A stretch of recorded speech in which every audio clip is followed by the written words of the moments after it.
Hello, everybody. It's Dave Neal, stand-up comic and host of Bachelor Nation News. We have our second Clayton Echard video of the day, and there's a lot going on. Prosecutor discusses Laura Owens' case. That's right. The county prosecutor of Maricopa County actually was asked by Bianca Bueno. Am I pronouncing that right? Bianca Buono here. The prosecutor was asked about the Laura Owens case, which is amazing that it's getting the attention. Now, look, there might be other bigger cases that involve murder and things like that going on, but this is a case that's going to set a lot of precedents moving forward for how we handle fraud, how we handle catfishing, and things like that in the world that does make it very easy, as we've seen, to Photoshop documents using Adobe Acrobat to change HCG levels and steal ultrasounds from innocent victims and things like that to make men's life a living hell. The buck stops with this prosecutor. So I'm going to share what she had to say. It's fascinating stuff. Now, if you aren't familiar, so I was shocked when, as you can see here by my reaction, when Maricopa County Attorney's Office tweeted this: "We have received a number of inquiries from the public concerning the matter involving Laura Owens. Here is the updated status. Upon receiving the minute entry from the Superior Court judge, this office began an investigation into the matter."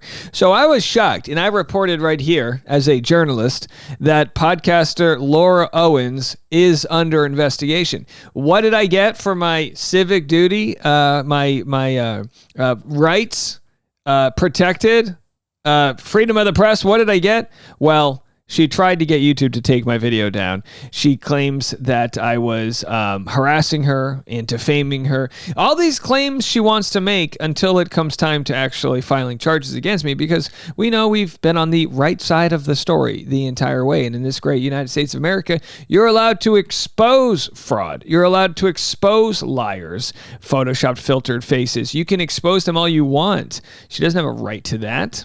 Objection, I'm not Photoshopped. Sure. Okay. And I'm 22 years old. Okay. You know what I mean? All right. So anyhow, and by the way, her attorney has protected his tweets. He says it's because of all of the silliness going on, but it's because he entered an arena that I guess he can't handle.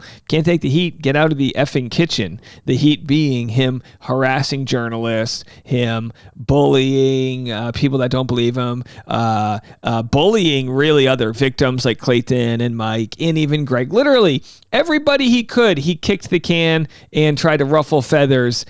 Too bad he realized he was on the wrong side of that story by a country mile. So Bianca Buono had made this very good 4-minute video here summarizing what went down with Clayton's case. I'm not going to play it for you right now, but the suit filed by Laura Owens on August of 2023 alleges Clayton Echard impregnated her. So in this article and video, they masterfully go through the facts, use Laura's name, finally stop calling her anonymous woman, and get down to the point. She may face criminal prosecution is where they were at. Now we know she's definitely under investigation. What's to come of that? Well, Bianca, our good friend, little Bianca, Bianca Buono, Italiano, showed up here with breadsticks, unlimited, might you add, by asking county attorney Rachel Mitchell for an update on her office's investigation into Laura Owens. Here's what was said. Are you able to provide an update as to where you're at in that process and potentially a time frame as to when a decision could be made? I know, in fact, I was talking to one of the investigators working on it this morning about an update, and I know they're going through it quickly. They've talked to a number of people, and as you can imagine, it's gathering information from a number of different sources, medical, courts, etc. So I wonder which Planned Parenthood they're going to reach out to get information.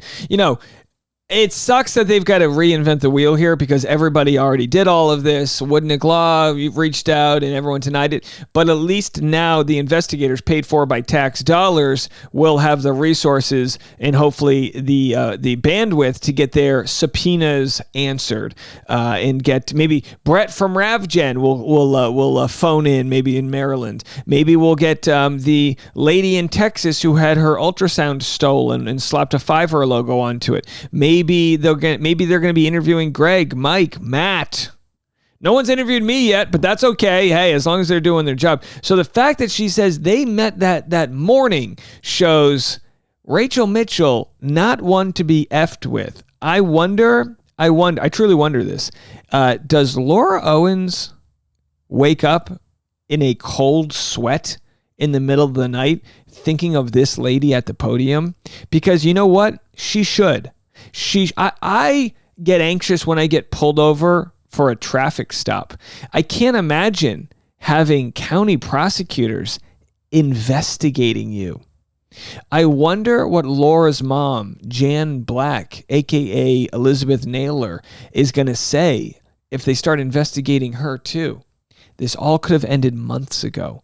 All she had to do, according to her attorney, who she then fired, all she had to do, right? She fired her attorney, Lexi Lindvall. Lexi Lindvall, Bianca Buono. Listen, you want to be a successful lady, you need alliteration in there. Rachel Mitchell. That's not alliteration. Either way, it sounds good though. So here's what she had to say. Here's the last half of her statement. I'm really stretching it out for you here on a Thursday. They're busy working on that. And then just generally, when looking at a case like that, how usual or typical or unusual is it to have a case referred to your office in the way that it was when a judge makes a ruling in a family court case and then it ends up in your hands? You know, I've seen that happen before. I've actually had cases where that's happened, and the judge has referred. Typically, it's for perjury charges. They'll refer it directly to our office. So that part's not uncommon. Obviously, the nature of the case is exceptional. Oh my God. What? The nature of the case is exceptional? Unbelievable. Hold on. I wasn't prepared with all of my different buttons that I need here. I mean, good God. So let me get this right. The lady prosecuting or investigating, the head prosecutor, is saying that Laura Owens' case is exceptional? What? Oh boy. You know, it's not that I don't believe in justice. I think justice just requires a lot of energy and attention, right? It requires people like we did with our mail-in campaigns. Folks, I need to talk directly to the audience right now. Where's my camera? There it is. Folks, listen. You did this. Hundreds of you wrote letters. People that live in Maricopa County, people that live in different states, people that live in different countries. You all wrote letters thanks to Megan Fox, who helped put together the template for you. And those letters made a difference. Those tweets made a difference. Rachel Mitchell knows this is of public concern, that somebody in her jurisdiction doesn't get the chance to get away with tormenting these men. What is their crime? What is the crime of Mike Maricini, of Greg Grippo? What is the crime of Clayton Echard, or even Matt? What's my crime?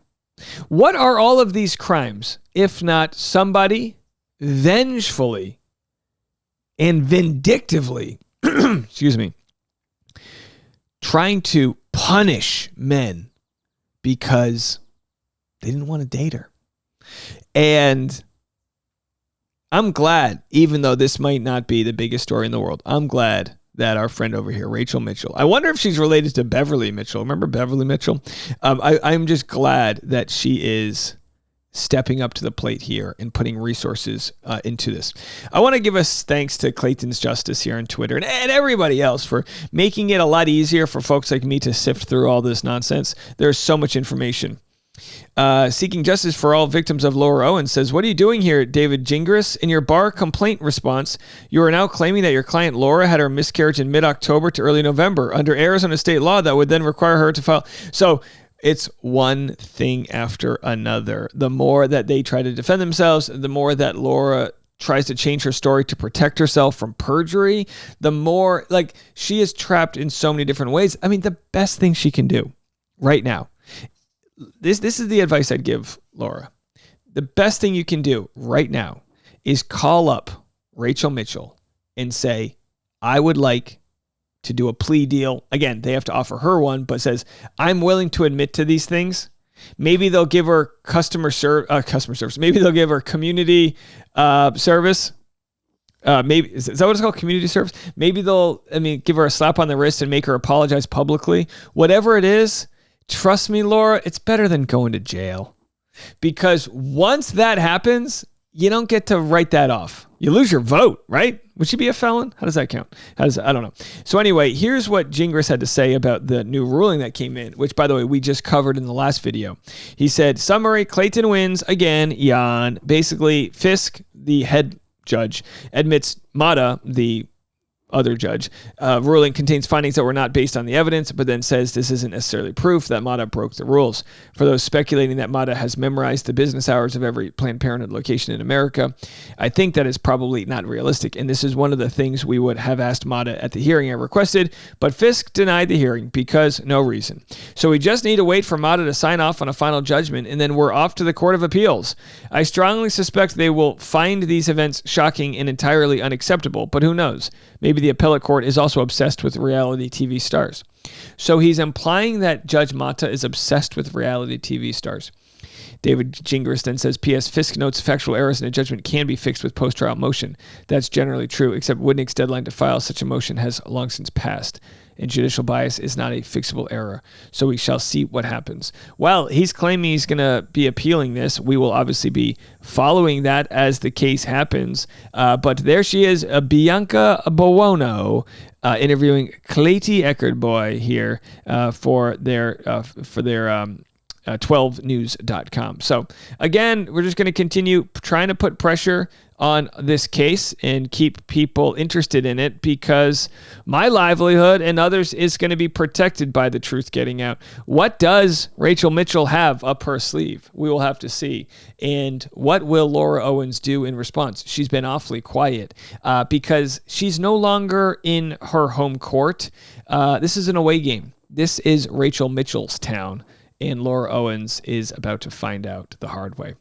Let me know what you guys think. I'm live on Patreon right now if you want to join us for the private live stream, patreon.com/Dave Neal. And I've got the Rush Hour podcast coming out right after this. I'll have all of your entertainment news in one place. In the Rush Hour podcast today, we will be discussing Matthew Perry's doctor, or one of the doctors, got arrested for his death. And I've got some updates on Blake Lively and other dramatic pop culture things going on. So we'll have all those stories in one place. The Rush Hour podcast with Dave Neal coming up next.